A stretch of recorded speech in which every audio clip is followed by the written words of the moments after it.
Oke, setelah tadi kita membahas tentang QR Code, kita akan melihat data perolehan tadi ya. Kita sudah bisa lihat di sini contoh saya tampilkan.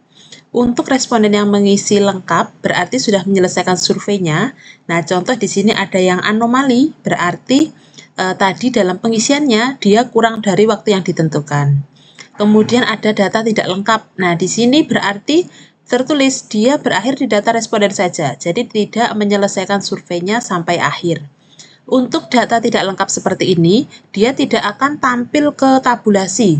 Jadi datanya tidak digunakan, hanya data-data lengkap seperti ini yang akan digunakan dalam perhitungan nilai indeks. Oke, selanjutnya saya akan masuk ke menu hasil survei. Nah, di menu hasil survei ini kita perlu untuk membuat analisa dulu. Jadi di sini di menu buat analisa saat kita klik, kita akan tampil di sini ada pilihan untuk analisanya nanti kita bisa buat semua data atau semua data yang masuk dalam survei itu dipakai atau berdasarkan periode. Nah, di sini kelebihannya. Nanti kalau kita misalkan tadi di awal kan kita membuat surveinya selama 1 tahun. Jadi selama 1 tahun kita tidak perlu merubah link survei ataupun barcode ataupun membuat survei karena sudah dalam periode 1 tahun. Nah, misalkan nanti Bapak Ibu memerlukan data laporan selama 1 bulan per bulan misalkan, butuh laporan Januari sendiri, Februari sendiri, atau misalkan butuh laporannya triwulan. Jadi triwulan 1, triwulan 2, 3, 4, atau semester 1, atau semesteran ya, semester 1, semester 2, atau mungkin tahunan, jadi Bapak Ibu bisa sesuaikan sendiri untuk tanggalnya. Oke, saya coba ya, karena tadi kita baru membuat surveinya di bulan Juli, misalkan kita ingin membuat laporan untuk triwulan 3 misalkan ya, nanti kita bisa pilih aja tuh, dari awal Juli sampai akhir September. Nah, nanti sampai September. Nah, ini nanti kita tulis misalkan triwulan 3 2026. Nah, seperti ini. Nanti tinggal kita buat seperti ini, laporannya otomatis hanya mengambil data responden di tanggal 1 Juli sampai 30 September. Nah, jadi ini memudahkan Bapak Ibu jika misalkan diminta laporan tadi per bulan, triwulan, semester, atau tahunan, seperti itu ya. Kalau misalkan tahunan, berarti tinggal pilih aja nih, dari mulai tanggal 1 Januari sampai 31 Desember, atau kita bisa pakai menu semua data, karena kan semua data ini data yang masuk mulai Januari sampai Desember, seperti itu. Contoh aja ini saya buat yang triwulan 3 ya, kemudian kita klik buat analisa periode. Nah, kita tunggu proses untuk aplikasi melakukan generate. Nah, ini sudah berhasil. Nah, di sini akan muncul triwulan 3 2026, durasinya ini kita generate kapan. Di sini langsung muncul berapa respondennya nanti. Misalkan Bapak Ibu surveinya memiliki banyak responden, di sini akan tampil misalkan 200, 500 dan lain sebagainya akan tampil di sini. Kemudian nilai indeks juga langsung tampil. Jadi Bapak Ibu langsung tahu di periode triwulan 3 berapa nilai indeks yang didapat. Misalkan nanti ini Bapak Ibu ganti buat analisa baru misalkan ya, Bapak Ibu membuat semester 1, otomatis nanti nilai indeksnya tidak sama. Karena semester 1 datanya adalah gabungan dari mulai Januari sampai dengan bulan Juni, seperti itu. Nah, karena ini triwulan 3, karena tadi kita mengisinya baru di bulan Juli, nah contoh ini seperti ini untuk nilai indeksnya. Setelah kita lakukan analisa, di sini ada beberapa pilihan. Misalkan saja Bapak Ibu ini tadi cuma coba-coba ya, pengen di-delete, tinggal delete. Misalkan pengen download file Excel-nya, bisa diekspor di sini. Jadi yang diekspor di sini hanya data di mulai 1 Juli sampai 30 September. Bukan semua data. Kalau Bapak Ibu akan mendownload semua data, itu di menu data perolehan tadi. Di data perolehan ada file export Excel. Nah, ini di sini bisa mendownload semua data yang masuk, tapi data-data tidak lengkap ini tidak ikut ke download, seperti itu. Kalau di menu hasil survei ini, di ekspor ini adalah data khusus 1 Juli sampai 30 September aja. Kemudian kita klik analisis. Nah, di sini kita disuguhkan beberapa menu pilihan. Karena analisa ini butuh ini ya Bapak Ibu, butuh beberapa tindakan yang harus diambil. Contoh, yang pertama itu sebelum kita ke perolehan dan sampai laporan, yang pertama kita harus memilih apakah data yang masuk tadi akan kita lakukan cleaning atau tidak. Kalau dilakukan cleaning berarti ada beberapa responden yang akan kita hapus. Kalau tidak langsung analisa, maka semua data tadi, kan tadi 3 ya, contohnya 3 orang tadi langsung dianalisa datanya. Misalkan kalau saya coba pilih yang cleaning ya, nanti kalau untuk tidak ini dia tinggal mengikuti alurnya saja. Kalau yang lakukan analisa, saya berikan contoh. Kita simpan dan mulai analisa. Nah, di sini ada beberapa tahapan cleaning yang bisa dipilih. Ada pilihan cleaningnya ya. Yang pertama kita mau cleaning data anomali, yang waktu pengisian tadi, yang waktu pengisiannya terlalu cepat, yang ada tombol ada keterangan anomali tadi, itu bisa dengan cara anomali waktu pengisian ini. Jadi bisa dipilih yang ini. Kemudian yang kedua ada validasi skor ekstrim. Di sini nanti responden akan diurutkan mulai dari jawaban paling rendah sampai jawaban paling tinggi.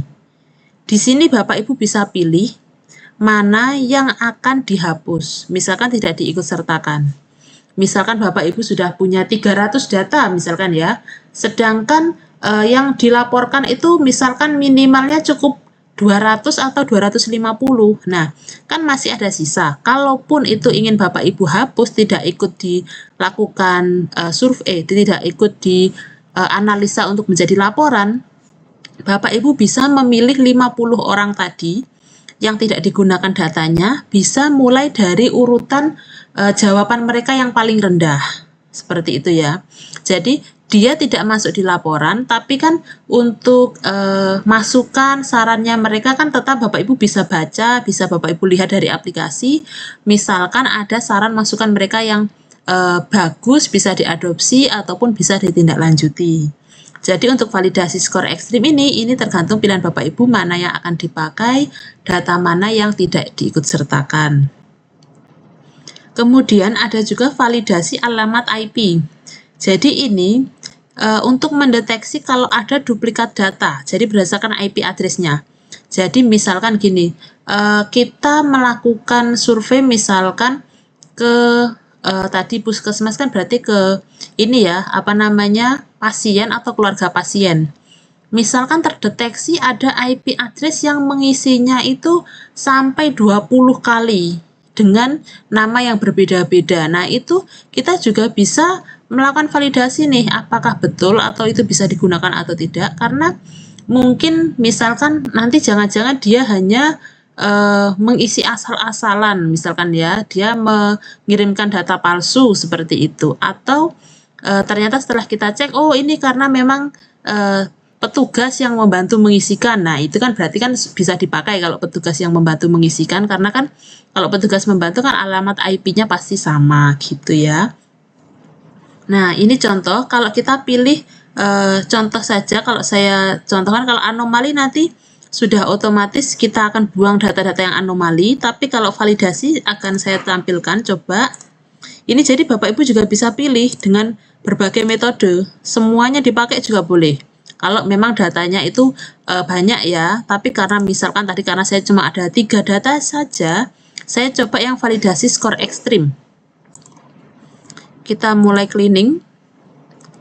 Nah, di sini oke. Jadi nanti saat dia proses cleaning tadi ya Bapak Ibu, kalau dia masih loading, itu jangan di close atau di skip ya, karena aplikasi sedang melakukan analisa data dengan data-data yang masuk dari Bapak Ibu. Karena tadi kita cuma ada 3 data, mungkin prosesnya tadi cepat, seperti itu ya. Nah, contoh di sini. Di sini kita sudah tampil nih, nilai IPKP-nya itu berapa? 3,2. Nilai IPAK-nya berapa? 3. Nah, di sini kurang baik, di sini baik kategorinya. Nah, setelah kita lihat di sini, nah di sini yang tadi saya jelaskan, di sini sudah tampil nilai-nilai indeks di masing-masing responden. Jadi kita bisa lihat, oh ternyata responden ketiga ini nilainya paling rendah untuk IPKP-nya. Tapi kalau untuk IPAK-nya ternyata responden nomor 2 nih yang paling rendah. Nah, misalkan karena saya di sini, oh ternyata nilai IPAK saya 3 nih. Oke, misalkan tadi data saya banyak ya Bapak Ibu, misalkan datanya banyak, kemudian kita ada data yang tidak kita gunakan, misalkan. Nah, itu saya bisa memilih mana responden yang tidak kita gunakan. Atau bisa juga dilihat dari tadi anomali, mungkin pengisiannya asal-asalan, dan lain sebagainya gitu ya. Contoh kalau ini misalkan saya juga lakukan cleaning nih, saya pilih satu gitu ya, yang akan saya hapus. Nah, ini coba, kalau seperti ini nanti di sebelah kanan sudah ada estimasi hasil koreksi datanya. Jadi ada 2 responden saja. Kemudian nilai SPKP saya jadi 3,125, jadi turun dari IPKP-nya. Untuk nilai IPAK-nya jadi 3,1. Nah, seperti ini ya. Jadi nanti Bapak Ibu bisa langsung real time melihat hasil koreksinya. Jadi koreksinya ini yang dimaksud koreksi adalah tadi ada responden yang tidak digunakan dalam survei, tidak dihitung dalam laporan, seperti itu. Jadi bukan untuk merubah data ya Bapak, bukan untuk merubah pilihan jawaban, hasil jawabannya responden, seperti itu. Oke, kalau ini sudah oke, nanti bisa kita simpan pengaturannya. Nah, di sini adalah proses analisa dari aplikasi. Jadi, untuk AI memerlukan waktu untuk melakukan cleaning, melakukan analisa, kemudian menghitungkan nilai indeks untuk Bapak Ibu membuatkan laporannya. Jadi, saat proses cleaning ini berlangsung, mohon untuk tidak di-skip atau dihapus. Tidak ditutup untuk halamannya. Jadi kita tunggu prosesnya karena mungkin ada beberapa proses cleaning ini butuh waktu lama karena jumlah data tadi. Misalkan jumlah datanya banyak, akhirnya proses cleaning ini membutuhkan waktu yang tidak sebentar, seperti itu. Nah, setelah kita terima data, setelah hasil cleaning selesai, di sini kita akan tampil seperti tadi ya, ada analisa, perolehan sampai laporan. Kalau Bapak Ibu ingin melakukan cleaning ulang, nanti bisa diklik di sini. Nah, jadi data yang tadi sudah Bapak Ibu cleaning tadi, misalkan ada satu responden yang tidak digunakan, maka di data perolehan di sini tidak akan hilang. Di data ini tetap ada 3 orang responden yang masuk ya. Jadi di sini tidak akan hilang datanya. Hanya saja di proses hasil survei, di analisanya tadi, kita tidak gunakan untuk beberapa responden, misalkan tidak ikut kita olah dalam bentuk laporan, seperti itu. Nah, di sini nanti Bapak Ibu bisa melihat contoh dari survei persepsi kualitas pelayanan. Di sini akan tampil nilai indeksnya, konversinya, kemudian untuk oh ini yang sebelum dikoreksi ya, ini setelah dikoreksi, ini ketemu angkanya, kemudian nilai indeks per jenis layanan. Tadi kan jenis layanannya kan ada 3 ya, ada 3 ya. Nah, ini ternyata semuanya tuh mengisinya di pelayanan kesehatan ibu dan anak. Nah, nilai indeksnya sekian. Kemudian untuk ini ada rekomendasi, nanti rekomendasi akan saya jelaskan di laporan. Jadi di sini ada rekomendasi dari AI, ini bisa kita edit, misalkan ada yang nggak sesuai, atau kita nanti editnya langsung di laporan, itu juga bisa. Oke, saya next dulu di atas. Nanti di persepsi anti korupsi juga sama. Jadi dia nilai sebelumnya berapa, nilai setelah dilakukan cleaning. Nah, kemudian untuk nilai indeksnya, untuk nilai indeks anti korupsinya, kemudian ada rekomendasi dari AI-nya juga. Nah, setelah itu saya coba kembali dulu. Nah, di sini di perolehan Bapak Ibu juga ditampilkan responden yang kita gunakan. Jadi nanti responden yang kita pakai itu akan muncul, akan ditampilkan di perolehan yang di sini, yang akan kita gunakan di laporan ya. Untuk olah data, nah misalkan Bapak Ibu memerlukan, kadang kan diminta lampiran pengolahan datanya. Nah, ini Bapak Ibu bisa copy langsung. Jadi ini kan adalah jumlah respondennya dan pilihan jawabannya, jawaban dia masing-masing pertanyaan ya. Nah, kemudian di sini adalah perhitungannya, tabulasinya. Nah, misalkan Bapak Ibu diminta untuk melampirkan, ini tinggal Bapak Ibu copy saja. ya, atau di screenshot, atau di copy, atau diketik ulang juga bisa. Nah, nanti untuk nilai anti korupsi juga ada sama, jadi nanti langsung bisa Bapak Ibu gunakan jika diperlukan data ini. Sebelum masuk laporan, kita juga sediakan menu grafik. Nah, menu grafik ini Bapak Ibu bisa melihat untuk persebaran responden tadi. Ternyata di pelayanan kesehatan ini 100% di sini semua. Kemudian nilai indeksnya berapa, sama dengan yang tadi ya ini. Kemudian untuk profil responden misalkan. Nah, di sini akan tampil grafik, gambar, dan juga tabelnya. Jadi, yang menjawab laki-laki itu berapa orang, perempuan berapa orang, kemudian ini grafiknya, kemudian pie chart-nya yang kedua ini ada usia. Nah, ini nanti Bapak Ibu bisa, kalau data ini digunakan, diperlukan, ini juga akan masuk di laporan secara otomatis. Nah, sampai pendidikan terakhir, sampai paling bawah di penyandang disabilitas. Ada juga grafik unsur. Grafik unsur ini, nah di sini contoh. Nah, grafik unsur ini untuk melihat nilai indeks masing-masing unsur ya. Jadi di sini akan kita ketahui ternyata unsur yang pertama informasi pelayanan, dia itu mendapatkan penilaian apa? Ternyata di sini D. Nah, untuk persyaratan pelayanan dia masuk apa? B. Prosedur ternyata sangat baik. Nah, dan lain sebagainya. Ini nanti juga akan masuk ke laporan. Di sini adalah dalam bentuk grafiknya di aplikasi kita tampilkan. Nah, di sini juga akan muncul per unsurnya di informasi pelayanan. Orang yang jawab tidak setuju itu berapa orang, yang menjawab setuju berapa, dan lain sebagainya. Tampil juga untuk pie chart-nya sampai unsur paling terakhir, seperti itu ya. Ini sampai unsur di contoh tadi. Nah, tadi kan kita untuk yang sarana prasarana kan ada breakdown ya, ada ruang pendaftaran, jadi akan tampil sendiri. Kemudian toilet juga akan tampil sendiri, seperti itu. Setelah grafik, tadi untuk grafik SPAK juga sama, seperti ini tampilannya. Ada menu rekap. Rekap di sini nanti Bapak Ibu bisa melihat rekap opini dan saran dari responden. Mereka memberikan rekap, memberikan saran apa saja.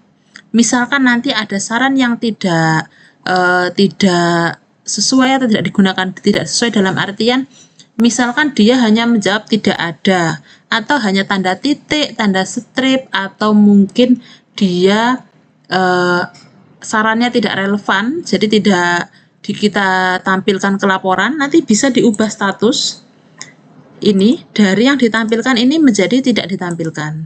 Seperti itu ya. Jadi kalau ini dirubah, otomatis nanti di laporan dia tidak akan tampil saran ini. Jadi seperti itu, karena kan mungkin responden ada yang hanya mengisi asal atau hanya tanda titik, tanda strip, dan lain sebagainya, agar tidak memenuhi, agar tidak membuat penuh di laporan ya. Jadi itu bisa kita pilih tidak ditampilkan. Begitu juga dengan alasan. Ini ada alasan jawaban. Jadi alasan di SPKP ini kita bisa lihat dari unsur atau pertanyaan yang ada, yang mana saja yang punya alasan. Yang punya alasan itu berarti dia ada penilaian negatif di dalamnya ya. Ada yang menilai tidak baik atau kurang baik. Nah, di sini kita bisa lihat ini ada satu di unsur pertama. Nah, kita bisa detail nih, kita lihat detail alasannya, dia ngomong apa gitu. Oh, ternyata tidak tersedia layanan elektronik. Nah, di sini pun kita juga bisa ubah statusnya, apakah kita tampilkan ke laporan atau tidak. Barangkali nanti ada responden yang pilihan jawabannya mungkin tidak memberikan alasan yang jelas ya, hanya titik-titik atau hanya tanda strip dan lain sebagainya. Tadi agar tidak membuat penuh di laporan, ini bisa kita pilih tidak ditampilkan. Oke, setelah dari rekap opini dan alasan yang tadi sudah saya jelaskan, selanjutnya ada menu publikasi. Nah, di publikasi ini kita bisa membuat untuk sertifikat publikasi yang akan ditempel misalkan di ruang pelayanan ataupun di sosmed atau di website ya. Nah, untuk yang pertama di publikasi ini kita bisa pilih dulu survei apa yang akan kita gunakan. Misalkan survei persepsi kualitas pelayanan. Di sini kita bisa pilih desainnya, mau desain yang mana yang akan kita gunakan. Contoh kita pakai desain yang kedua, opsi 2 misalkan ya. Untuk nama penanda tangan, ini bisa dituliskan nama PIC yang akan menandatangani sertifikat tersebut. Misalkan, contoh saja ini saya tulis Fulan, kemudian untuk jabatannya adalah kepala. Nah, di sini nanti Bapak Ibu bisa pilih profil apa saja yang akan ditampilkan di dalam sertifikat publikasi tadi. Misalkan jenis kelamin dan usia saja, seperti itu ya. Nanti sertifikat publikasinya tinggal Bapak Ibu cetak. Misalkan Bapak Ibu ingin melihat untuk validasi pelaksanaan surveinya, bisa di-scan barcode ini atau kita coba buka link validasinya. Nah, di sini akan tampil detail sertifikatnya. Mulai siapa yang memegang sertifikat ini, nama survei, pelaksanaan, kemudian nilai indeksnya, sampai informasi profil juga akan detail di sini. Nah, untuk validasi ini juga akan masuk di laporan nantinya. Selanjutnya, ada menu yang terakhir, yaitu menu laporan. Nah, di menu laporan ini kita sudah sediakan dua versi, yang versi Word dan versi PDF-nya. Kalau yang Word ini, mungkin Bapak Ibu perlu misalkan membutuhkan untuk edit, misalkan ya. Edit misalkan perlu untuk merubah fontnya atau merapikan, atau mungkin ada beberapa hal yang ingin ditambahkan untuk melengkapi laporan, itu bisa unduh yang versi Word-nya. Nah, karena tadi di awal, di analisa, kita kan juga belum mengedit hasil rekomendasinya dari AI. Nah, Bapak Ibu nanti bisa download versi Word-nya. Kalau misalkan dari versi PDF sudah cukup, langsung digunakan. Nah, Bapak Ibu bisa coba download versi PDF-nya. Ini sambil kita tunggu, kita coba untuk download. Jadi nanti laporan ini Bapak Ibu bisa gunakan untuk misalkan pelaporan kepada pimpinan ataupun untuk pengajuan ZI ya Bapak Ibu ya. Biasanya untuk pengajuan ZI, Bapak Ibu nanti WBK atau WBBM tetap diminta untuk laporan SPAK SPKP ini. Jadi kalau di kami laporannya sudah jadi satu dalam satu file. Nah, nanti untuk kerangka laporannya di sini, kerangka laporan juga sudah kita sesuaikan dengan Permenpan 90/2021 dengan SE-nya yang terbaru. Jadi kerangkanya sudah sesuai SE, Bapak Ibu nanti tinggal edit saja untuk merapikan, jadi kerangka tidak perlu dirubah. Kemudian di sini di awal kita akan ditampilkan untuk nama surveinya, laporan apa, kemudian unit kerjanya, dan periode survei. Periode ini nanti Bapak Ibu bisa edit, misalkan dia dibuat triwulan 3 2026 seperti itu. Jadi nanti versi Word-nya nanti bisa Bapak Ibu edit sesuaikan. Nah, di sini ini kerangka dari laporan yang saya maksud tadi. Di sini diawali bab 1 adalah kuesioner survei. Nah, jadi untuk kerangka-kerangka ini sudah kita sesuaikan dengan Permenpan. Kemudian sesuai SE Menpannya juga. Jadi Bapak Ibu tidak perlu untuk menghapus atau mengedit kerangkanya. Saya agak cepat ke bawah. Di sini di metodologi sudah tampil juga berapa responden yang kita peroleh. Kemudian di hasil survei, nah di sini sudah tampil jenis layanan apa saja yang kita gunakan, kemudian jumlah respondennya ada berapa, dan di bawahnya adalah nilai indeks. Nah, di sini sudah tampil berapa nilai indeks untuk survei persepsi kualitas pelayanan. Nah, di sini untuk informasi terkait masing-masing pertanyaannya ada seperti ini, ada grafik dan tabelnya. Nah, ini yang saya maksud tadi. Jadi jika ada responden yang memberikan alasan tidak baik atau kurang baik di unsur itu, maka di laporan sudah otomatis akan tampil juga alasannya. Kalau tadi alasannya tidak Bapak Ibu tampilkan di aplikasi, di sini otomatis akan kosong seperti itu. Izin saya percepat. Kemudian ada pertanyaan terbuka. Kalau di SE Menpannya tidak ada pertanyaan terbuka, jadi dia hanya sesuai di SE hanya pertanyaan unsur saja. Ini tadi saya buat untuk memberikan gambaran Bapak Ibu saat menggunakan pertanyaan terbuka itu seperti apa, seperti itu. Selanjutnya ada survei persepsi anti korupsi. Jadi antara SPKP dan SPAK itu pembahasannya kita pisah. Di sini diinformasikan terkait nilai indeks SPAK-nya. Ini untuk bawahnya sama, jadi ada detail pembahasan masing-masing unsurnya. Kemudian ada saran responden. Nah, di sini saran responden sudah kita kelompokkan berdasarkan unsurnya. Jadi nanti apabila ada yang kurang sesuai, bisa Bapak Ibu edit untuk pengelompokannya. Karena tadi baru dari AI ya Bapak Ibu. Kemudian ada tindak lanjut hasil survei. Nah, di sini untuk format laporan itu wajib ada tindak lanjut hasil survei ini. Jadi untuk bagian ini Bapak Ibu bisa cek dengan cara seperti ini.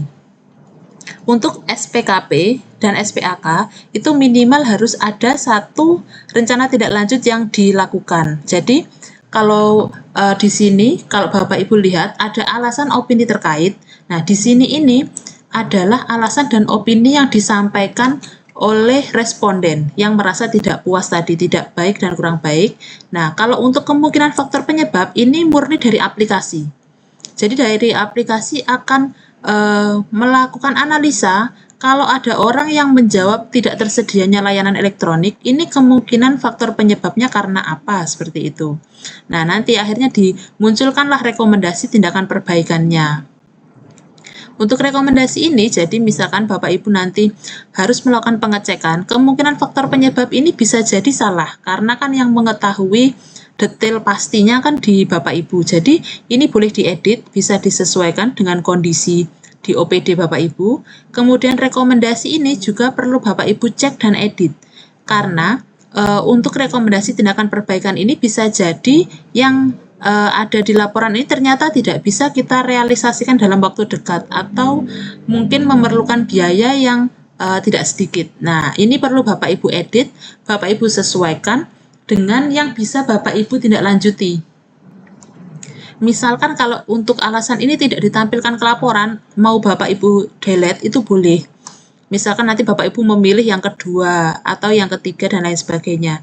Jadi nanti bisa dihapus saja, diambil mana yang sesuai untuk unit kerja Bapak Ibu masing-masing. Nah, selanjutnya yang bawah ada tentang anti korupsinya juga, persepsi anti korupsi juga sama.